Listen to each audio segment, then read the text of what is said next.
Doctor Dinesh Kumar Jain, professor medical college, लेखक एवं मनोविज्ञान विशेषज्ञ। यदि हम फिनलैंड के समाज का अध्ययन करें तो हम पाते हैं कि सारी दुनिया में फिनलैंड में रहने वाले लोग सबसे ज़्यादा खुशहाल हैं, सबसे ज़्यादा संतुष्ट हैं।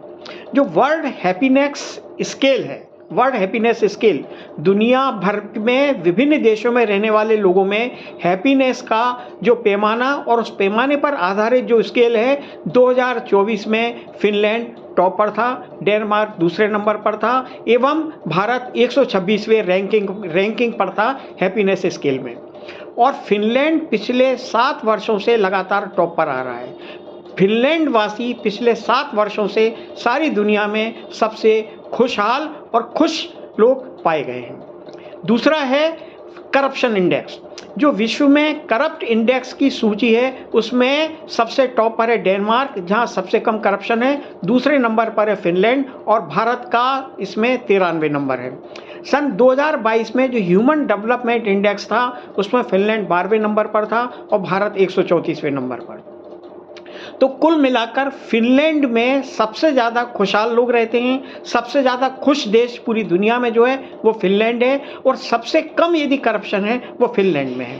तो फिनलैंड के लोग जो सबसे ज़्यादा खुशहाल हैं, इसमें वहाँ की जो सामाजिक परंपराएं हैं, वहाँ के जो सामाजिक मूल्य हैं, उसका बहुत बड़ा हाथ है। तो यदि हम ये जानना चाहते हैं कि फिनलैंड के लोग खुश क्यों हैं, तो हमें उनके सामाजिक परंपराओं और सामाजिक मूल्य का अध्ययन करना पड़ेगा, उनके बारे में हमको जानना होगा। मैं पिछले 25 वर्षों से लगातार मानव शास्त्र, समाजशास्त्र, अर्थशास्त्र, इतिहास, मनोविज्ञान, चिकित्सा विज्ञान और जेनेटिक्स का अध्ययन कर रहा हूँ। तो मैंने पाया कि कुछ विशेष सामाजिक मूल्य हैं, विशेष परंपराएं हैं जिनका पालन व्यक्ति को खुशी बनाता है और उन्हीं का पालन न करना व्यक्ति को दुखी बनाता है। तो ये 4 महत्वपूर्ण कारण जो मैंने पाए थे। पहला कारण है धर्म। समाज का धर्म में प्रचलन होना। जितना ज़्यादा धर्म समाज में प्रचलित होगा वहाँ के लोग उतने दुखी रहेंगे। जितना कम प्रचलन होगा धर्म का, जीवन में जितना कम हस्तक्षेप होगा वहाँ के लोग उतने खुशहाल रहेंगे। दूसरा फैक्टर है करप्शन। जिस सोसाइटी में जितना ज़्यादा करप्शन होगा वहाँ के लोग उतने कम खुश रहेंगे। तीसरा है तय किए जाने वाले विवाह। जिन समाजों में तय किए जाने वाले विवाह नहीं होते वे खुश रहते हैं और जहाँ समाजों में तय किए जाने वाले विवाह होते हैं वह खुश नहीं रहते। दूसरा महत्वपूर्ण कारण है धन का लालच। जिन समाजों में धन का लालच होता है वहाँ के लोग परेशान रहते हैं, भ्रष्टाचार होता है, ट्रस्ट नहीं होता। और जहाँ धन का लालच नहीं होता वे खुश रहते हैं, संतुष्ट रहते हैं। और एक है बापूक्रेसी, जहाँ पर नई पीढ़ी को आज़ादी रहती है सोचने, अपरंपरागत विचारों के पालन करने की, वो खुश रहते हैं। और जहाँ नई पीढ़ी को स्वतंत्रता नहीं होती वे परेशान रहते हैं। तो फिनलैंड के समाज में यह पाया कि वहाँ जीवन में धर्म का हस्तक्षेप कम से कम है, धन का लालच नहीं है, तय किए जाने वाले विवाह नहीं है, तलाक आसान है और चौथा प्रत्येक व्यक्ति को सोचने, विचारने, व्यवहार करने की स्वतंत्रता है।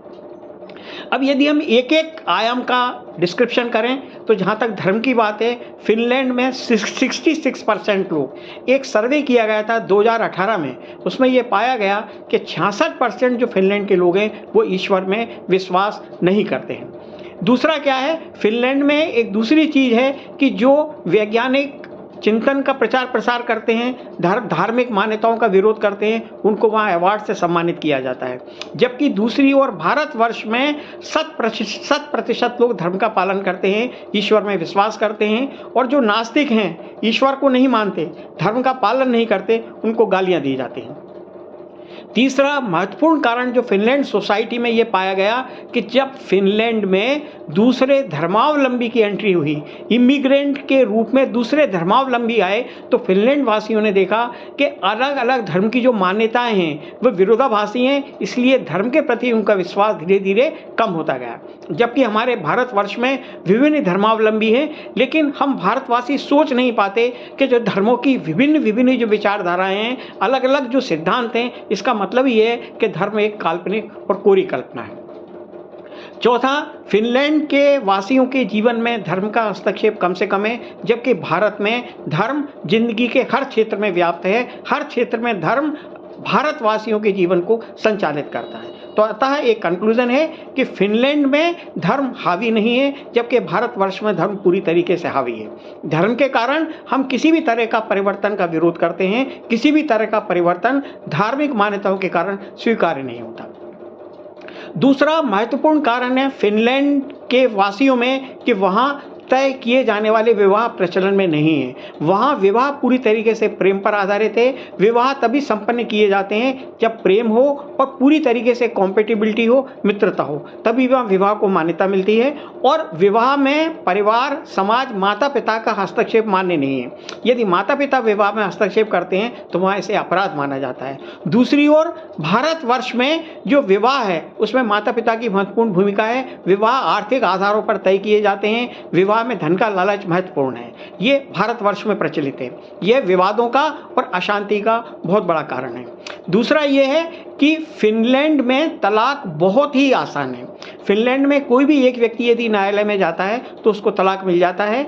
विरोधी या विपक्ष की उपस्थिति की आवश्यकता नहीं है। एक पक्षीय तलाक फिनलैंड में मान्य है। आप एप्लीकेशन दीजिए, 6 महीने में आपका तलाक हो जाएगा। जबकि भारतवर्ष में यदि एक पक्ष स्वीकार नहीं करता तलाक का, उसकी यदि सहमति नहीं है, तो आपकी पूरी जिंदगी न्यायालय में तलाक के लिए केस लड़ते लड़ते व्यतीत हो जाती है। दूसरा, फिनलैंड में एक और बड़ा महत्वपूर्ण कारण है जिसमें व्यक्ति शांत रहता है, खुशहाल रहता है, कि वहाँ जब तलाक सेपरेशन होता है तो वहाँ पर जो पेयर्ड प्रॉपर्टी है, शेयर्ड जो प्रॉपर्टी है, वो आधे आधे में बंट जाती है। शेयर्ड प्रॉपर्टी का मतलब है कि मैरिज ड्यूरेशन, विवाह के समय के दौरान उस कपल ने जो भी धन अर्जित किया है वो धन आधे आधे में बंट जाता है।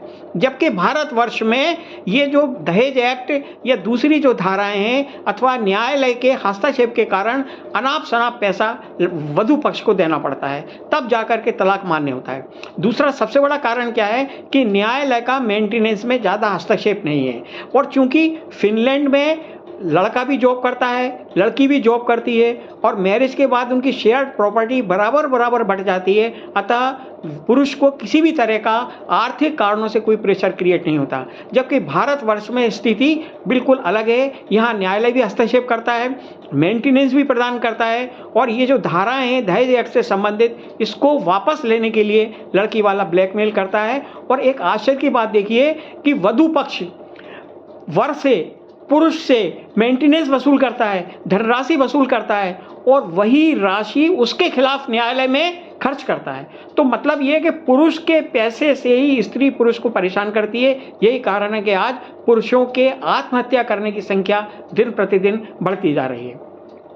दूसरा क्या है, विदेशों में जब तलाक होते हैं, स्पेशली फिनलैंड में जब तलाक होते हैं तो वहाँ तलाक के बाद भी वो दोनों मित्र बने रहते हैं। उनके आपस में कोई इतना तनाव नहीं रहता कि एक दूसरे को बर्बाद करें। जबकि भारतवर्ष में यदि आप तलाक लेते हैं तो तलाक का अंत पुरुष का जो परिवार है उसकी बर्बादी में ही छिपा रहता है। यह तलाक का मतलब है दोनों परिवार एक दूसरे के दुश्मन हो जाते हैं, जबकि फिनलैंड में तलाक के बाद भी वे आपस में मित्र बने रहते हैं, एक दूसरे को सहयोग करते हैं। एक दूसरा कारण, फिनलैंड में कोई दहेज एक्ट की धारा नहीं है, 304 भी जैसी कोई धारा नहीं है, 498 का जैसी धारा नहीं है। वह तलाक बहुत आसान है। यदि भी कोई भी विवाद हो तो आप आसानी से अलग हो सकते हैं। भारतवर्ष में आसानी से अलग होना लगभग असंभव है और दहेज एक्ट 498 का 304 भी ऐसी धाराएं हैं जिसमें हजारों पुरुष सुसाइड हर साल करते हैं, लेकिन इसका कोई हल भारतीय समाज में नहीं है। पूरा परिवार परेशानी में पड़ जाता है।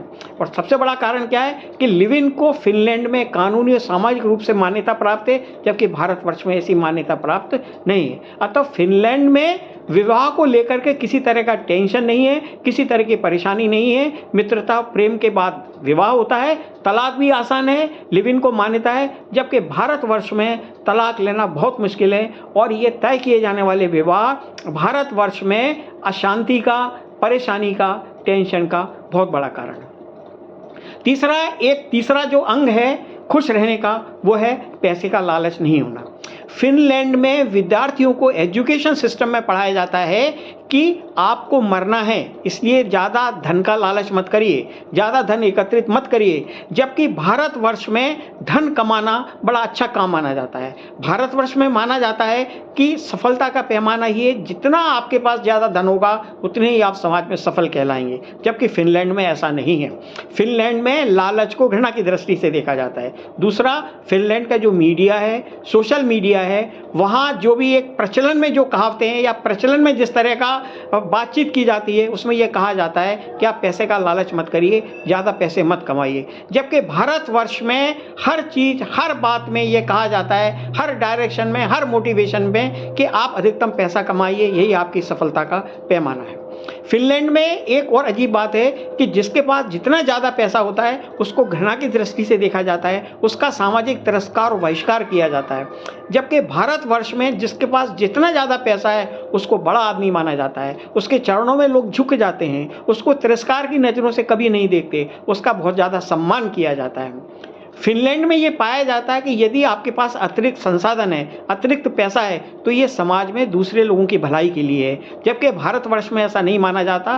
भारतवर्ष में ये माना जाता है कि यदि आप पे बहुत ज़्यादा पैसा है तो ये आपके परिवार के लिए है, आपकी संतानों के लिए है, आपकी 7 पीढ़ियों के लिए है, ये समाज के लिए नहीं है। तो ये जो धन का लालच है भारतवर्ष में, ये भ्रष्टाचार को जन्म देता है, जबकि फिनलैंड में धन का लालच बिल्कुल नहीं है। फिनलैंड में बिल्कुल भ्रष्टाचार नहीं है, जीरो भ्रष्टाचार है। भारतवर्ष में हर कोने में भ्रष्टाचार है। भ्रष्टाचार के कारण क्या है, हम पूरी तरीके से असुरक्षित हो गए हैं। कुछ लोगों के पास अनाप शनाप पैसा है, कुछ लोगों के पास बिल्कुल भी पैसा नहीं है, जबकि फिनलैंड में सबके पास मोर और लेस समान स्थिति है। आर्थिक क्षेत्र में भी, सामाजिक संसाधनों की क्षेत्र में भी, और हर क्षेत्र में।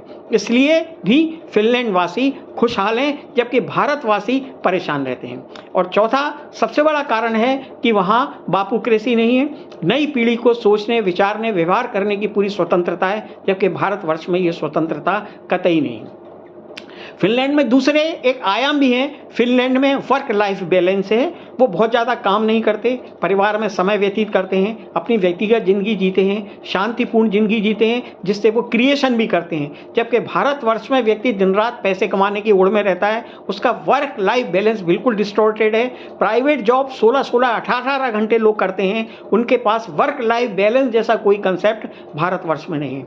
दूसरा क्या है कि वहाँ सब सुरक्षित हैं, सब समान हैं, और विश्वास है, ट्रस्ट है। वो अपने परिवार पर, दोस्तों पर, समाज पर, संस्थाओं पर विश्वास करते हैं कि उनके साथ जो होगा सही होगा, उनकी परेशानी में परिवार, समाज, दोस्त काम आएंगे। जबकि भारतवर्ष में ट्रस्ट जैसा कुछ भी नहीं है। आप बाजार से जो भी सामान खरीद कर लाते हैं उसमें हमेशा शंका रहती है कि यह नकली होगा, किसी पर विश्वास नहीं कर सकते। यदि आप किसी को धन उधार भी देते हैं, उसकी मदद भी करते हैं, तो इस बात की पूरी संभावना कि वह कभी वापस नहीं आएगा। तो यहाँ हम किसी भी संस्था पर, व्यक्ति पर, दोस्तों पर ट्रस्ट नहीं कर सकते भारतवर्ष में। जबकि पूरा फिनलैंड विश्वास पर आधारित है, वहाँ पूरी तरीके से ट्रस्ट होता है। तो वहाँ हमेशा एक विश्वास और संरक्षण वाली वो स्थिति में रहते हैं। उनको किसी भी तरह का इस कारण से कभी टेंशन नहीं होता। एक दूसरा कारण है, फिनलैंड में नेचर के समीप रहते हैं। वहाँ का वातावरण पॉल्यूशन रहित है, स्पॉइल नहीं है वहाँ का वातावरण, वहाँ नहरें हैं। जबकि भारतवर्ष में पॉल्यूशन है, अत्यंत पॉल्यूशन है, नेचर पर कोई जुड़ा नहीं है, नेचर से कोई पीस लेने की कोशिश नहीं करता, सब दिन रात पैसा कमाने में व्यस्त रहते हैं। तो ये जो कारण है जो अभी डिस्क्रिप्शन किया, फिनलैंड के लोग उसी कारण से खुश रहते हैं, संतुष्ट रहते हैं, और दुनिया के सबसे ज़्यादा खुशहाल लोग हैं। जबकि भारतवर्ष में ऐसा नहीं है। तो अब प्रश्न उठता है कि यदि हमें भारत को खुशहाल बनाना है, भारतवर्ष को में यदि हम शांत रहना है, टेंशन को दूर करना है, संघर्ष को दूर करना है, तो इन 4 कारणों को हमको सबसे ज़्यादा महत्व देना पड़ेगा। नंबर 1, तय किए जाने वाले विवाह समाप्त करने पड़ेंगे, हमको तलाक आसान करना पड़ेगा, धन का लालच हमको नहीं करना होगा। यदि हम धन का लालच करेंगे तो हम सारे समाज को बर्बाद करेंगे। तीसरा, धर्म का हस्तक्षेप हम जीवन में कम से कम करें, हमें यह करना चाहिए। और चौथा ये कि हम नई पीढ़ी को स्वतंत्र करें, विचारधाराओं की स्वतंत्र करें, उनको अपरंपरागत विचारधारा के लिए प्रोत्साहित करें, वैज्ञानिक चिंतन को बढ़ावा दें और समाज में परिवर्तन करें, तभी हम खुश रह पाएंगे। यह भारतवर्ष और फिनलैंड के समाज में स्पष्ट अंतर है।